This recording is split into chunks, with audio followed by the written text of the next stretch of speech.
Okay, America. I don't know if you recognize all this stuff. Here's the 11,000 Honeywell. There's the other parts of it. Here's the motor. It goes bad. There's the blower. Took me about 10 minutes. I'm using some 3-in-1 oil, motor oil. 3-in-1 motor oil. You can buy it on Amazon pretty cheap. Okay, so there's the fan motor. That's what goes bad.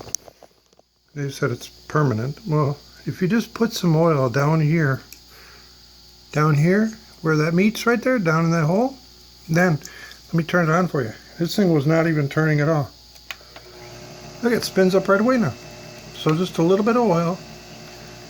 I'm shutting it off now. Just a little bit of oil fixes that. So it cost me about $2 to fix it.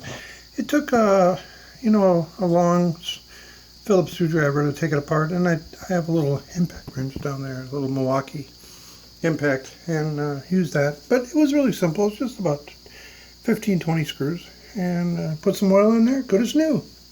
Hey, you only saw it here. You don't need to replace it. These fuckers go bad easy, and Honeywell does not give one shit. They build a good little product, but for 5 years and it's disposable. So now I just gave you more life.